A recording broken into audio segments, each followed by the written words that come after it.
Bismillahirrahmanirrahim. Assalamualaikum warahmatullahi wabarakatuh.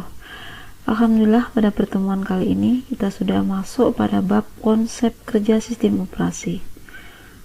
Berikut ini akan saya jelaskan secara singkat, dan untuk lebih detailnya Anda bisa membaca modul yang sudah di-share maupun browsing di internet.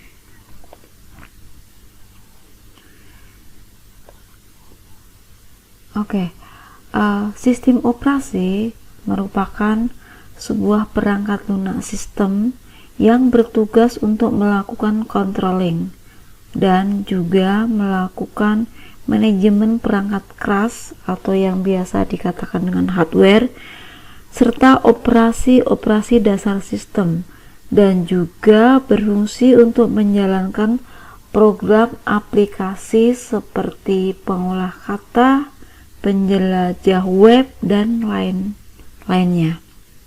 Nah, sistem operasi ini selalu berkaitan dengan hardware. Sistem operasi akan melakukan segala aktivitas mulai dari pergerakan mouse, input keyboard, tampilan di layar monitor, dan juga perangkat penyimpanan. Artinya, sistem operasi akan menangani semua perangkat, baik itu output maupun input data.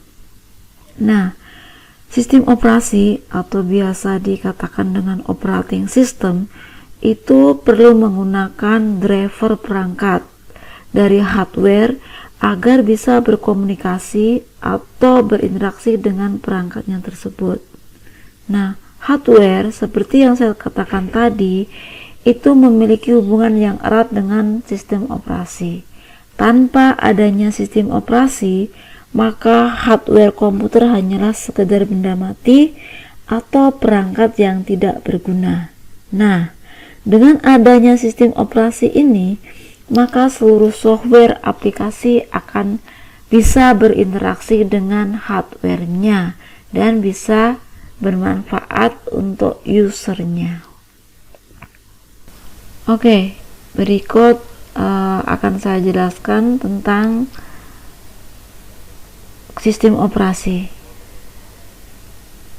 Nah, di sini ada user, ada sistem operasi yang terdiri dari dua jenis, yaitu aplikasi dan kernel, dan juga hardware-nya. Nah, pada dasarnya sistem operasi terdiri dari dua bagian utama, yaitu bagian kernel dan bagian aplikasi. Kernel merupakan suatu core atau inti dari sistem operasi. Nah, fungsinya untuk memanage hardware dan menyediakan interface aplikasi dalam mengakses dan mendistribusikan proses pada setiap hardware seperti hard disk, alat input-output, memori, maupun prosesor. Sedangkan bagian aplikasi ini berfungsi sebagai interface yang menghubungkan antara user atau manusia dengan mesin. Seperti user dapat melakukan interupsi pada mesin, seperti mencetak angka, menampilkan grafik pada monitor, mengatur kuota hard disk atau memori, dan juga mengatur kinerja mesin melalui bagian aplikasi tersebut. Nah, ini merupakan bagian dari sebuah sistem operasi. Perlu kita ketahui bahwasanya di sini ada user, ada operating system. Operating system di sini ada aplikasi atau program-programnya, dan juga ada hardware. Hardware di sini ada CPU, ada RAM, ada input output device, dan juga ada busnya. Nah, ini cara kerja sebuah sistem operasi mungkin bisa diawali dari saat pertama kali sebuah komputer dihidupkan, yaitu pada saat awal itu dikatakan dengan proses booting, maka komputer akan memberikan sinyal ke operating system yang tersimpan di hard disk melalui RAM. Nah, bagian dari operating system ini yang berperan secara langsung untuk melakukan tugasnya, untuk melakukan komunikasi dengan hardware-nya. Nah, bagiannya disebut dengan kernel tadi. Nah, sedangkan bagian dari operating system yang berperan menghubungkan user interface atau antarmuka aplikasi dengan pengguna atau user disebut dengan sel. Nah, sebenarnya ada dua jenis sel yang terdapat dalam sebuah komputer. Yang pertama yaitu CLI yang disebut dengan command line, merupakan sel berbentuk teks atau bisa dikatakan dengan DOS yang tampilannya hanya black and white.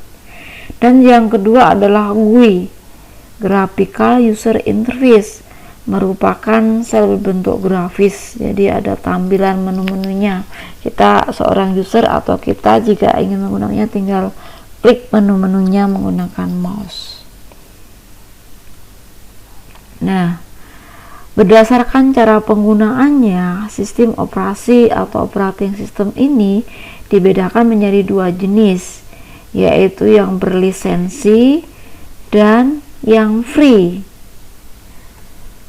Untuk yang berlisensi ini artinya seorang user harus melakukan registrasi dan membayar lisensi jika akan menggunakan sistem operasi tersebut, seperti Windows 7, Windows 10 maupun Mac operating system.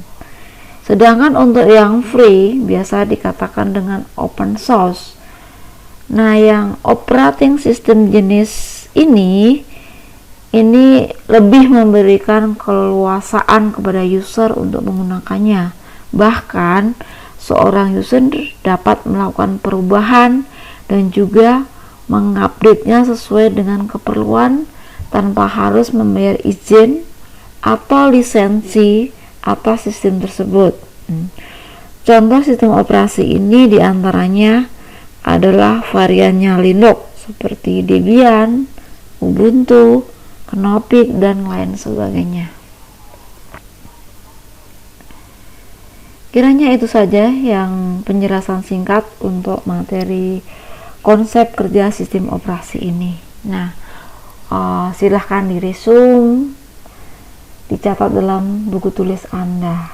Harapannya dengan Anda mencatat secara otomatis Anda melakukan atau action sambil mengingat apa yang ditulis.